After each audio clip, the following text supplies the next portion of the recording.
Meus irmãos, a paz do Senhor a todos vós. É um prazer estar aqui de novo com os irmãos nesta manhã, nesta segunda sessão. Antes de orarmos,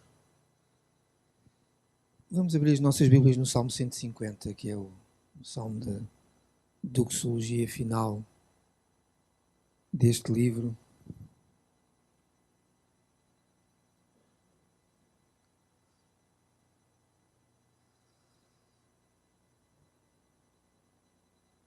Salmo 150.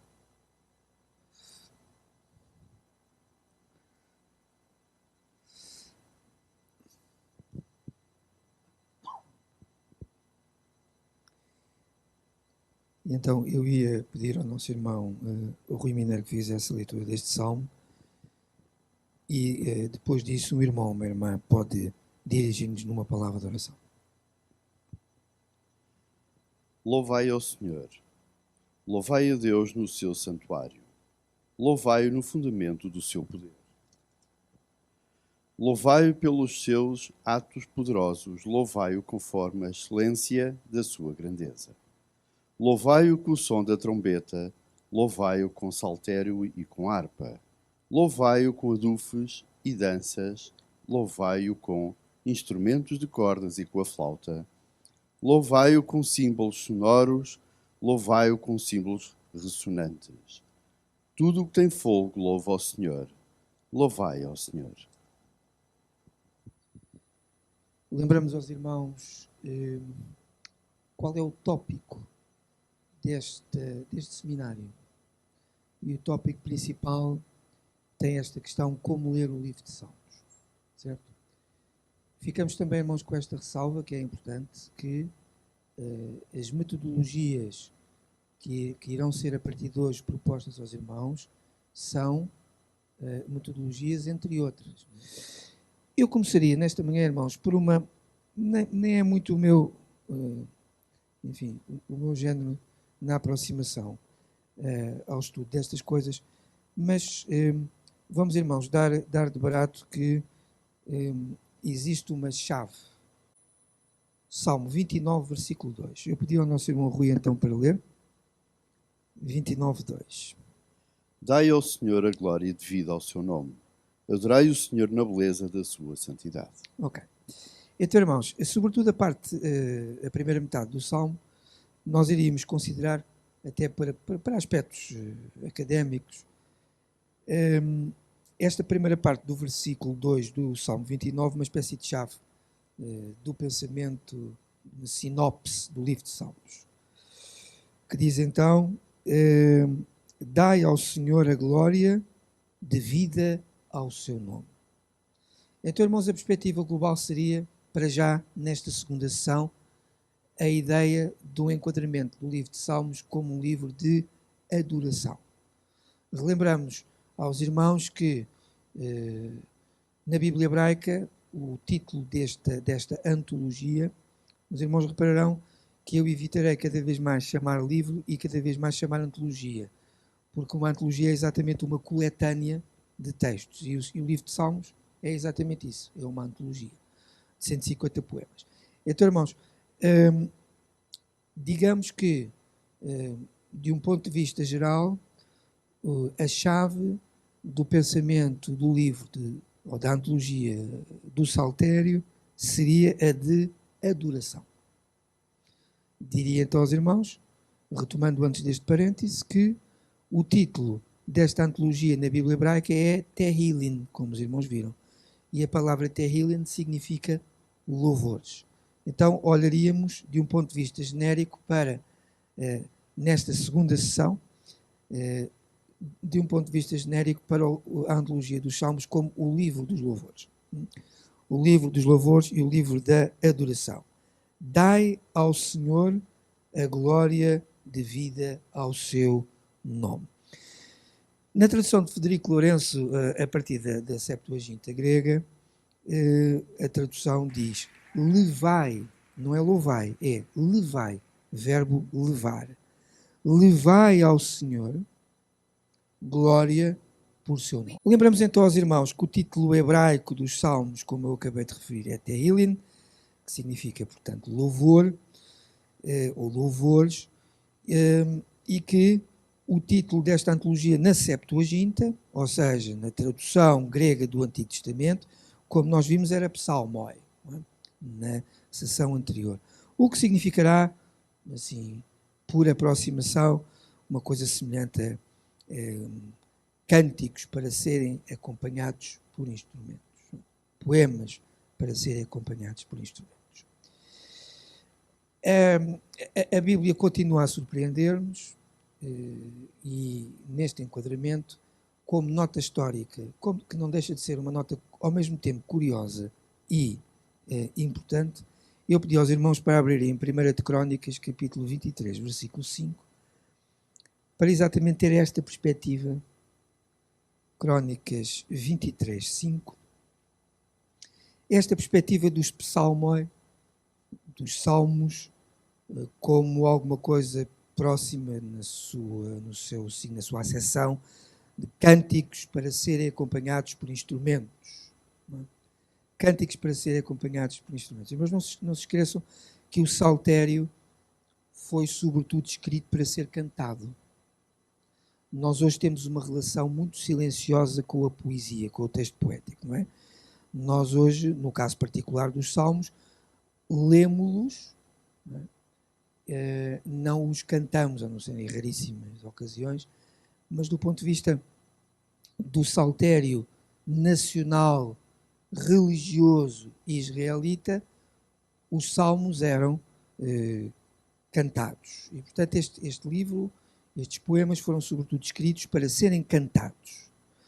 Era uma espécie de inário, não, foi-se construindo, assim é que está correto, foi-se construindo, e nós nas sessões próximas vamos vendo um bocadinho também a cronologia dos Salmos, a cronologia possível, mas foi-se construindo como uma espécie de inário de Israel, quer para serem cantados no culto público, no templo, quer naturalmente, particularmente.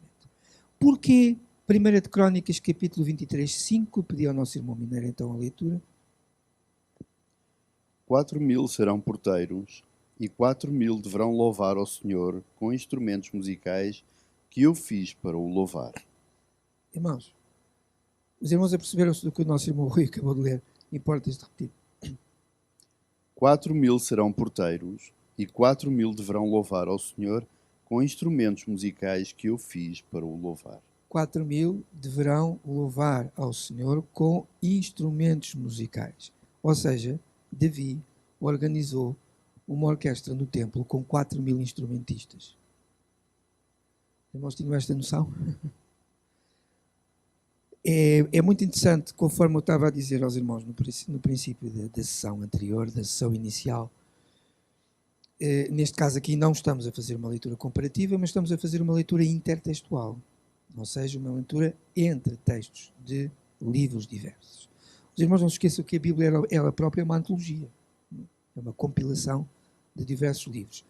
E, portanto, irmãos, quando nós fazemos esta aproximação a uma leitura intertextual da Bíblia, nós, acho eu, enriquecemos o nosso conhecimento e a nossa visão.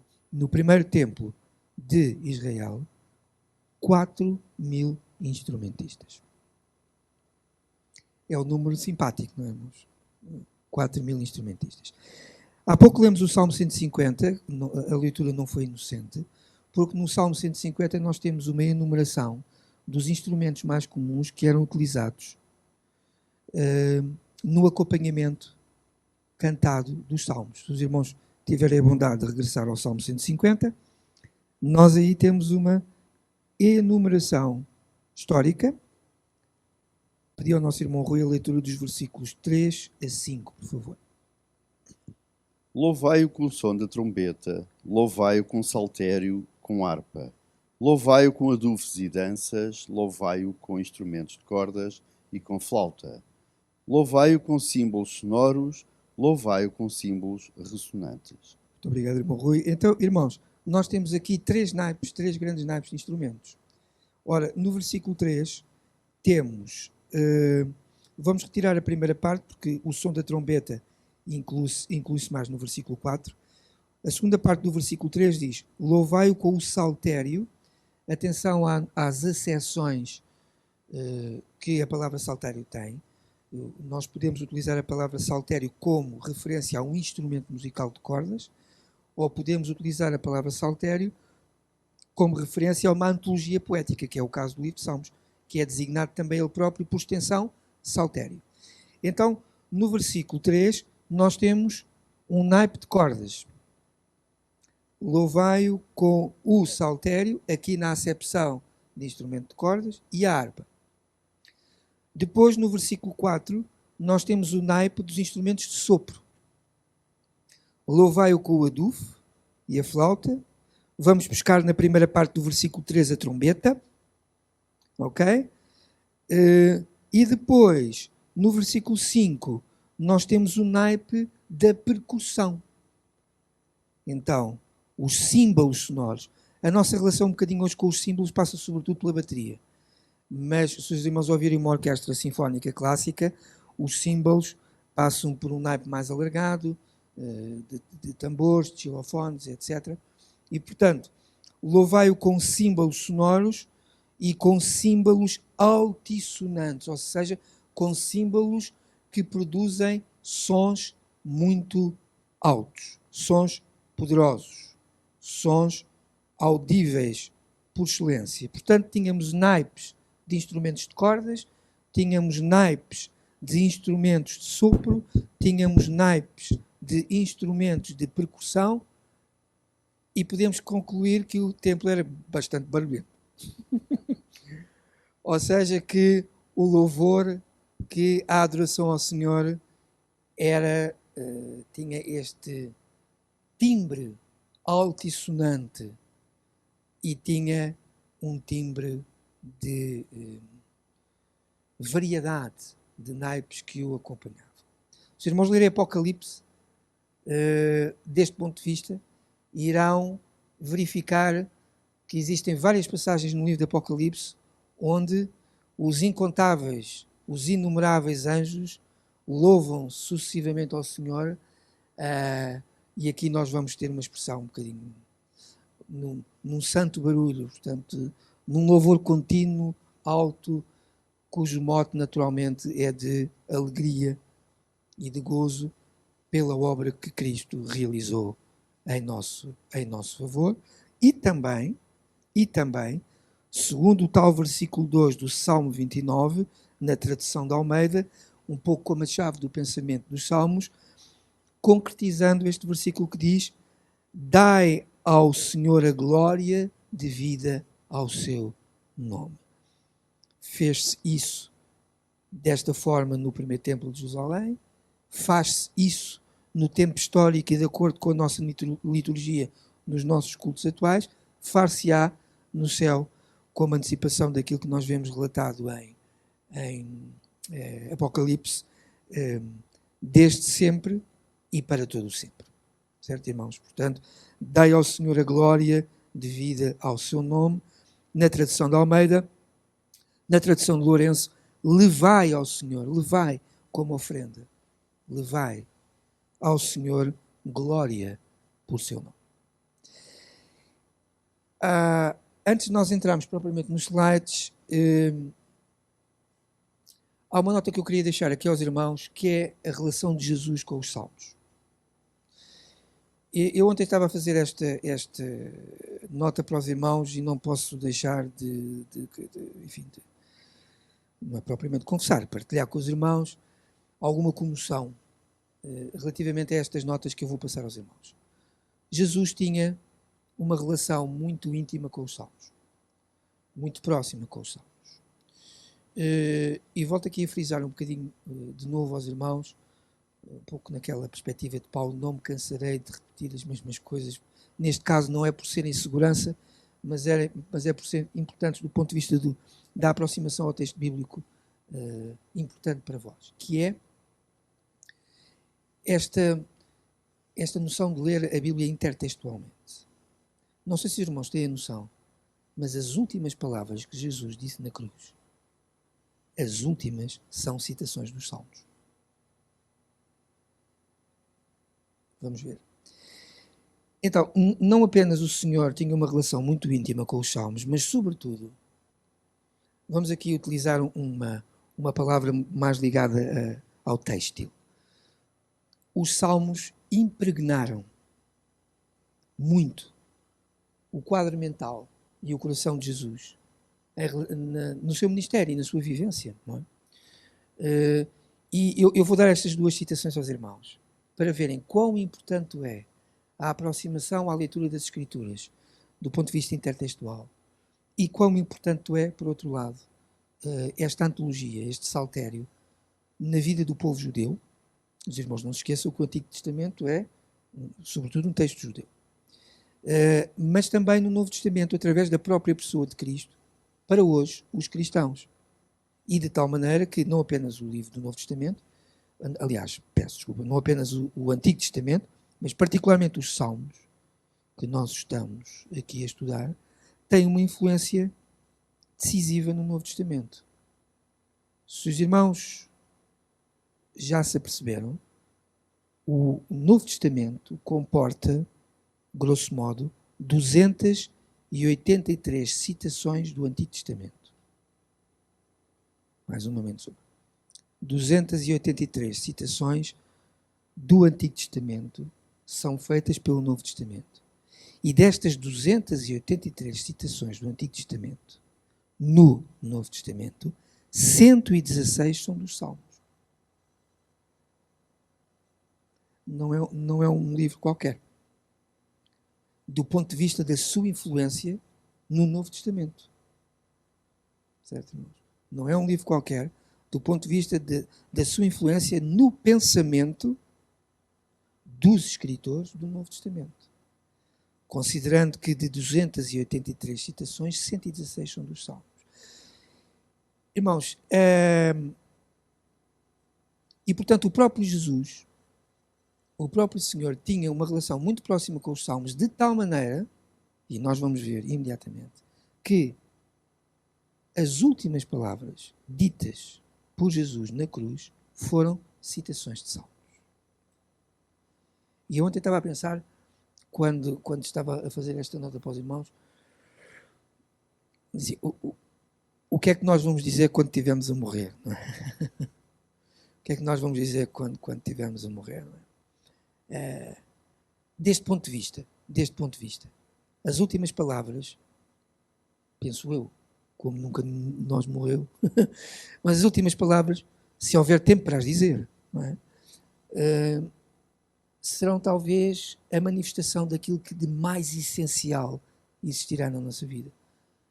Porque se tivermos pouco tempo para dizer coisas, não vamos fazer um discurso, não vamos ter uma narrativa longa, vamos provavelmente dizer a quem estiver próximo de nós o que de mais importante ficou no nosso coração. Depois de todos os cultos, depois de todos os hinos, depois de todas as palavras, depois de toda a nossa vida profissional, depois de toda a nossa vida pessoal, o que é que se dirá no fim? Aquilo que o Senhor Jesus disse na cruz, imediatamente antes de expirar, foram duas citações de dois salmos diferentes. Os irmãos, vejam a importância que o livro de Salmos tinha no coração e na mente de Cristo. Vamos ver quais são. Mateus 24, 46 cita o Salmo 22, 1. Então, eu agora faria o seguinte, eu iria ler Mateus 24, 46 e depois iria pedir ao nosso irmão Rui que lesse o Salmo 22, 1. Então, eu vou a 24, Mateus, e os irmãos começam-se a perceber da importância dessas leituras intertextuais. Mateus 24, 46, eu vou ler, e depois o nosso irmão Rui Mineiro irá ler subsequentemente o versículo 1 do Salmo 22. Então, eu vou ler Mateus. Mateus 24, 46 diz o seguinte.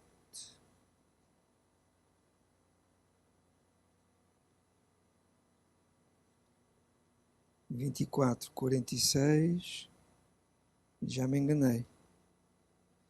Este engano depois é terrível porque fica gravado, não é? Portanto,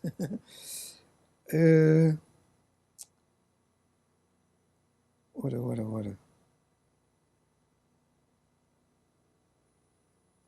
27, 46. Também é rápido de ver porque é na crucificação. 27, 46. Vou ter que emendar aqui os meus apontamentos. Peço desculpa aos irmãos. 27, 46 diz então: E perto da hora nona, exclamou Jesus em alta voz, dizendo... Os irmãos não se esqueçam que Jesus está crucificado. Estamos já na fase final da crucificação. E depois há aqui uma transcrição em hebraico, ali, lama sabachthani, e depois diz assim: isto é, Deus meu, porque me desamparaste. O irmão Rui, por favor, versículo 1 do Salmo 22. Deus meu, porque me desamparaste. E chega. Muito obrigado. Irmãos, muito importante isto. Certo? Diz o Senhor no relato de Mateus 27, 24, 27, 46, então já há aqui alguma dislexia numérica. Deus meu, porque me desamparaste. Pedi ao nosso irmão Rui Miné que repetisse a leitura do versículo 1 do Salmo 22. Deus meu, porque me desamparaste. Muito bem. E agora espero não me ter enganado. Marcos 15, 34.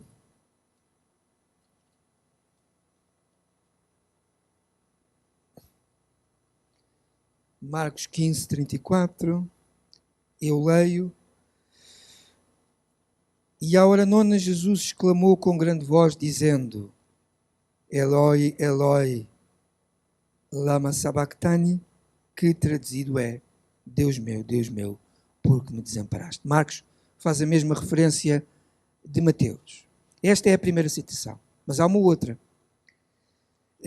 Enquanto o irmão Rui abre Salmos 31 para ler o versículo 5, eu pedi aos irmãos que me acompanhassem em Lucas. Ora, 23, 46. É a segunda citação. A segunda declaração que Jesus faz na cruz, que corresponde à sua segunda citação dos Salmos. Então, em Lucas, capítulo 23, versículo 46, lemos o seguinte: E clamando Jesus com grande voz, disse... Atenção que estas são literalmente as últimas palavras que Jesus disse. No momento imediatamente anterior a ele expirar. Foi uma citação de Salmos.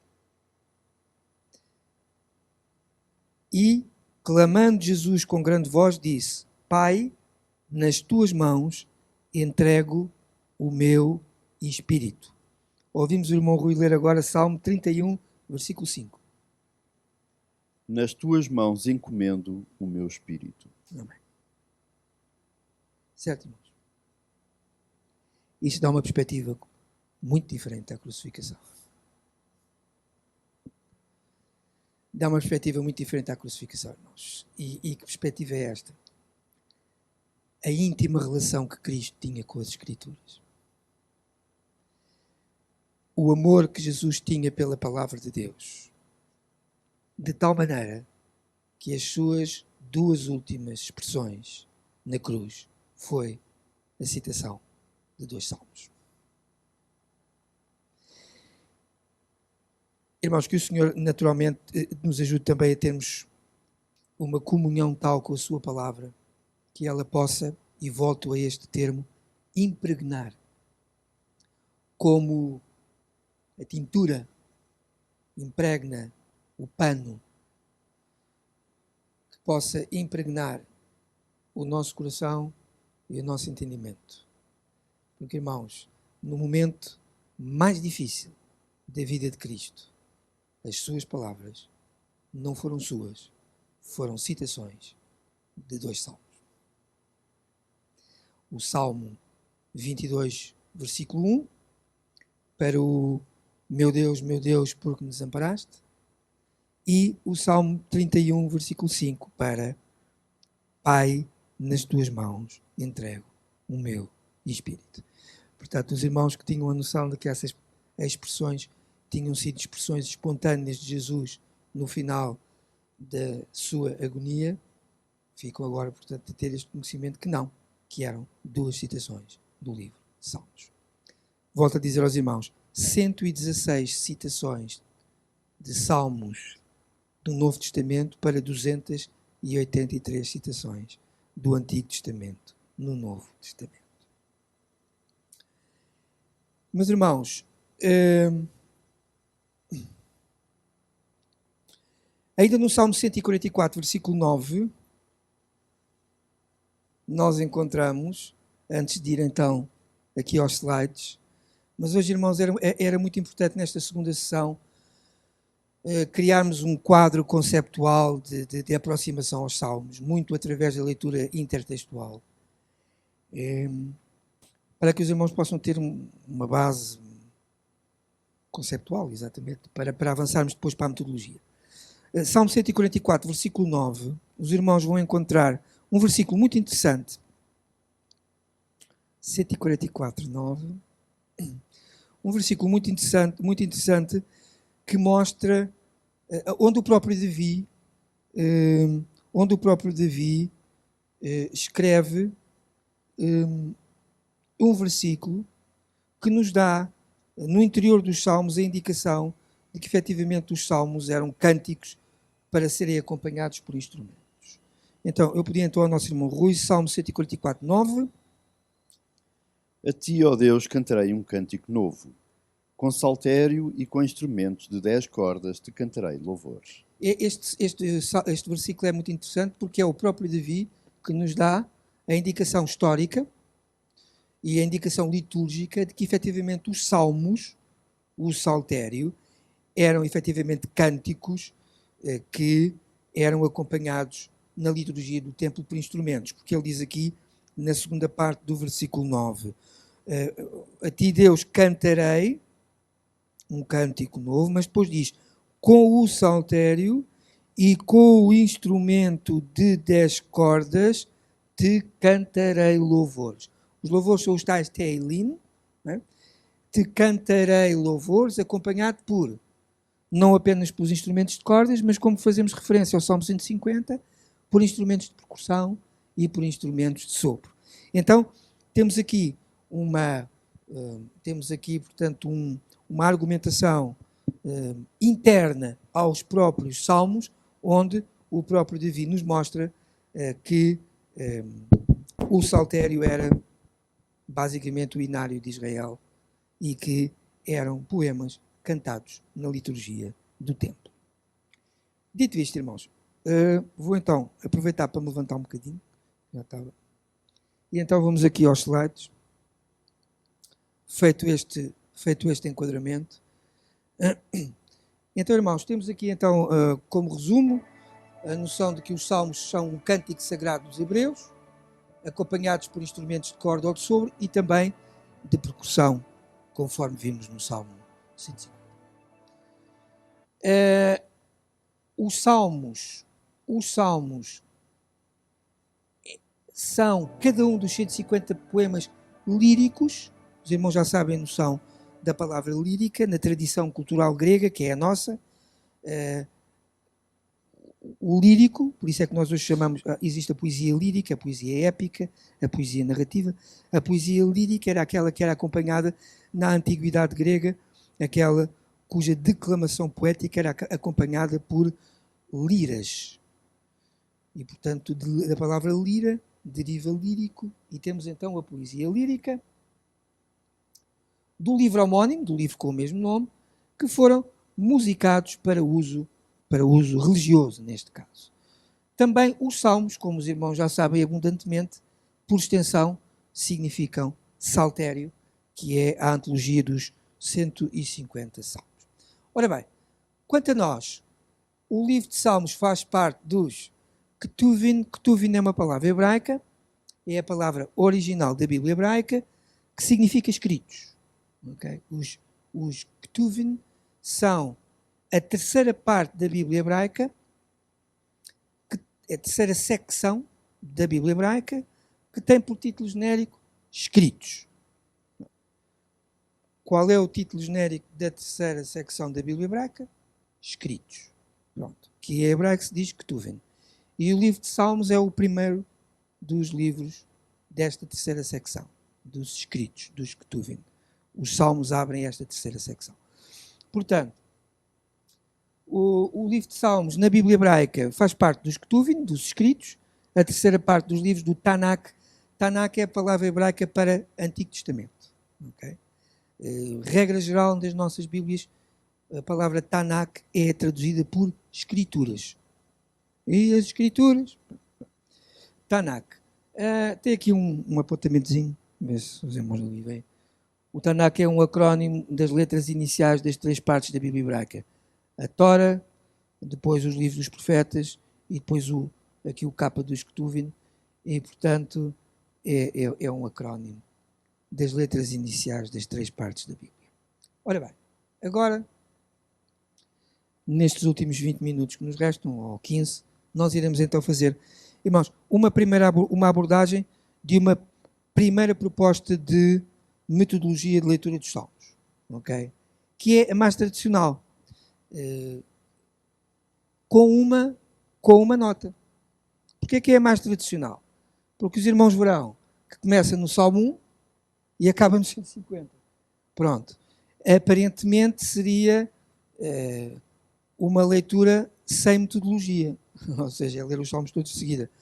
Mas há aqui um senão, porque temos, a organização dos Salmos em 5 livros. Eu irei só molhar um bocadinho aqui a garganta.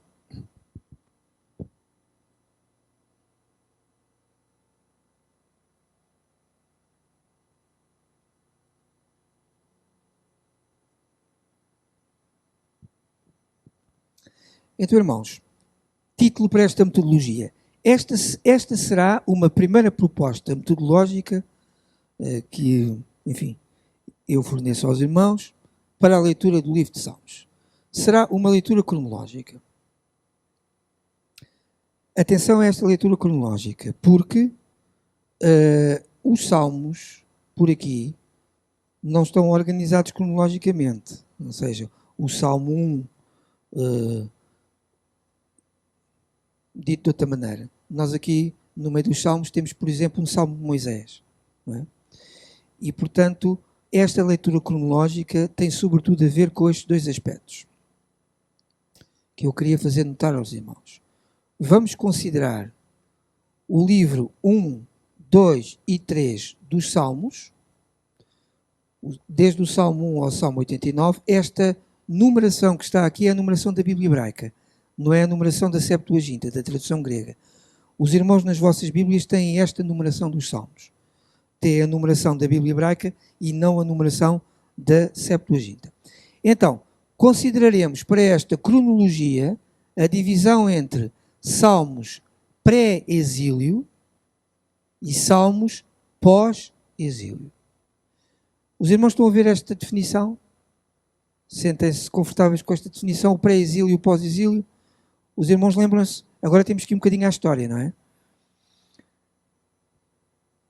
Aqui, o conceito de exílio, pré-exílio, tem a ver com o tempo histórico da nação de Israel antes de 586 a.C. O que é que aconteceu nesta data? A destruição do primeiro templo de Jerusalém pelos babilónios. O primeiro templo de Jerusalém é aquilo que nós designamos por conforto, Templo de Salomão. Ok? Portanto, então é assim, irmãos. Se os irmãos começarem a ler os Salmos do 1 ao 89, terão que ter a noção, e é importante para perceber isto. Porquê, irmãos? Porque os Salmos pré-exílio notam uma espiritualidade e uma relação de Israel com Deus diferente, necessariamente diferente, dos Salmos pós-exílio. Ou seja, após o retorno de uma parte dos exilados judeus da Babilónia para Jerusalém. Certo, irmãos? Portanto, não é igual ler um salmo antes da destruição do primeiro templo, com tudo o que isso implicou na espiritualidade, na história na vivência do povo de Israel, do que ler Salmos 90 a 150, que são os chamados Salmos do pós-exílio, depois de 539 a.C., sendo que o segundo templo de Jerusalém começou a ser construído em 520.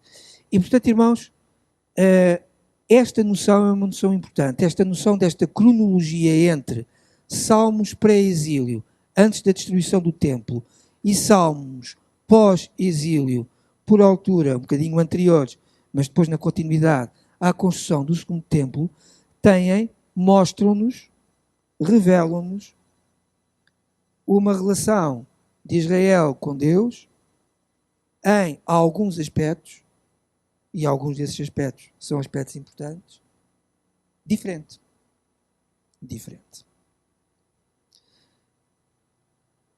Porquê a divisão em 5 livros? Esta divisão é anterior à Septuaginta, esta divisão tradicional, aqui a palavra tradicional é importante, há uma tradição muito antiga, anterior à Septuaginta, ou seja, já é uma tradição que vem da Bíblia Hebraica, da divisão tradicional dos Salmos em 5 livros, Bíblia Hebraica, um pouco, irmãos, para imitar a divisão do Pentateuco também em 5 livros.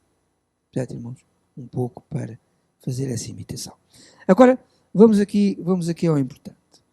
Então, irmãos, pronto, para além de se pensar que esta divisão dos Salmos em 5 livros tinha como intenção a imitação da divisão do Pentateuco também, o que é importante, irmãos, é ter a ideia de que cada uma destas divisões termina com uma doxologia. Cada uma destas divisões. Ou seja, o final do Salmo 41, 72, 89, 106 e 150 termina com uma, o 150 é, digamos, uma doxologia geral, termina com uma doxologia. O que é uma doxologia? O que é que significa este conceito? Eu vou ler aqui dos meus apontamentos. Então, uma doxologia será uma fórmula litúrgica de remate. Remata-se, resume-se. Uma forma litúrgica de remate em que se glorifica a grandeza e a majestade divinas. Vamos ler, irmãos? Então vamos ler. O Salmo 41, versículo 13.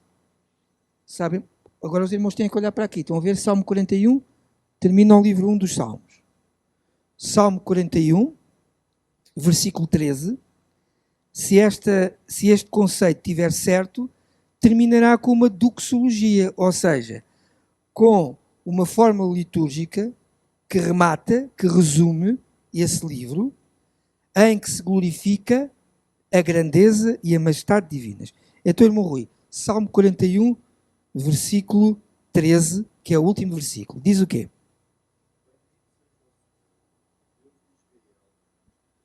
Eternidade. Amém. Amém. Ok. Remata em que se glorifica a grandeza e majestade divinas. Bendito seja o Senhor Deus de Israel de século em século. Amém e amém. Os irmãos vão ver que é sempre igual. Acabámos de ler o último versículo que encerra o livro 1. Agora vamos ler do Salmo 72, que encerra o livro 2, o último versículo. Salmo 72, versículo 19. E vão ver que a doxologia é muito idêntica.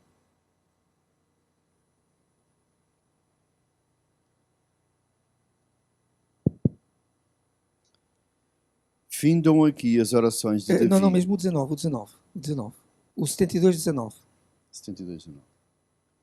Bendito para sempre seja o seu glorioso nome. Perdão. Bendito para sempre seja o seu glorioso nome. Encha-se toda a terra da sua glória. Amém e amém. Tem muita vantagem fazer leituras comparadas, não tem? Começamos a ter esta perspectiva. Então, cá temos mais um exemplo de doxologia, ou seja, de um versículo que remata um livro cujo objetivo é glorificar a grandeza e a majestade do nome de Deus. Bendito seja para sempre o seu nome glorioso, encha-se toda a terra da sua glória, amém e amém. Eu percebi a leitura do irmão Rui, o versículo 20, porque o 19 não é literalmente o último, mas o 20 é um remate que diz assim: findam-se aqui as orações de Davi. Isto é para uma outra sessão posterior. Mas a doxologia é o versículo 19, que termina o livro 2.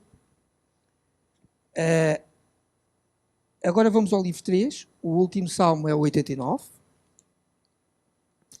Vamos ao 89. Último versículo do 89. Queria também dizer uma coisa aos irmãos. A numeração dos versículos na Bíblia hebraica tem às vezes alguns desfazamentos em relação à tradução grega da Septuaginta. Todas as referências que eu estou a dar aos irmãos, para não vos confundir, são da tradução do Almeida, que segue a Bíblia hebraica, e não da tradução do Lourenço, que segue a Septuaginta. Então, Salmo 89, por isso às vezes pode haver um versículo de diferença. 89, o último versículo é o 52. Força. Bendito seja o Senhor para sempre. Amém e amém. Pois. É isso. Então, irmãos, terminamos a leitura dos 3 primeiros livros, a leitura das doxologias dos 3 primeiros livros, e eu volto a chamar a atenção, de salmos que, grosso modo, genericamente, poderemos classificar como salmos de pré-exílio. Salmos que foram escritos, na sua maioria, do ponto de vista geral, antes da destruição do primeiro templo de Jerusalém pelos babilônios. E volto a dizer que nos dão uma perspectiva particular da relação de Israel com Deus, na sua espiritualidade, na intimidade da relação com Deus dos próprios salmistas, etc. Agora vamos chamar àquilo que vamos passar àquilo que genericamente se chamam os salmos pós-exílio. Ou seja, salmos que tendencialmente terão sido escritos após o regresso de uma parte dos judeus a Eretz Israel, ou seja, à terra de Israel. Ora, o livro 4 termina no Salmo 100. Oi, já fiz disparate outra vez. Eu tenho o polegar um bocadinho gordinho, depois apanha 2 botões ao mesmo tempo. Então temos o Salmo 106, versículo 48. Vamos ver a doxologia final deste livro 4. Salmo 106, versículo 48. Irmão Rui, por favor. Bendito seja o Senhor Deus de Israel, de eternidade em eternidade. Todo o povo diga amém. Louvai ao Senhor. Relembramos o conceito de doxologia, um versículo ou uma forma. Os irmãos estão a ver que é mesmo uma forma litúrgica, porque estas doxologias, estas 4 doxologias que lemos, repetem-se, são fórmulas litúrgicas, não é? São fórmulas litúrgicas que vão sendo utilizadas como remate do final de cada um destes livros, onde se glorifica a grandeza e a majestade divinas. Para finalizar, irmãos, o Salmo 150. O Salmo 150 é, ele próprio, na sua totalidade, uma espécie de doxologia final do livro de Salmos em si, mas agora vamos ler apenas os versículos que equivaleriam à doxologia final do livro 5 e não do livro de Salmos em si. Então eu pediria ao irmão Rui para ler apenas o versículo 6. Tudo o que tem fogo, louva ao Senhor. Louvai ao Senhor. E pronto, irmãos, espero que tenha sido interessante, que tenha ajudado. Então, esta primeira proposta é uma de várias, conforme os irmãos vão ver. Esta primeira proposta será uma proposta de leitura cronológica dos Salmos, com a devida ressalva e atenção conceptual. Esta leitura cronológica deve ter em atenção esta cronologia, esta aqui. Os Salmos pré-exílio, os Salmos pós-exílio, na sua relação com o conjunto de livros que lhe são associados, tendo em consideração que esta divisão por livros, ela nos advém já de uma antiga tradição da Bíblia hebraica e que o termo de cada um dos livros encontra-se no 41, no 72, no 89, no 106 e no 150. Então, se os irmãos quiserem fazer uma leitura cronológica dos Salmos, poderão fazê-lo, mas sempre na perspectiva de que há um conjunto de livros pré-exílio, um conjunto de livros pós-exílio, que nos transmitem, em alguns momentos muito importantes, diferenças no relacionamento da espiritualidade de Israel com o próprio Deus. Meus irmãos, ficaremos então de pé. Vamos terminar Na próxima sessão traremos então mais propostas de leitura metodológica e vamos avançando.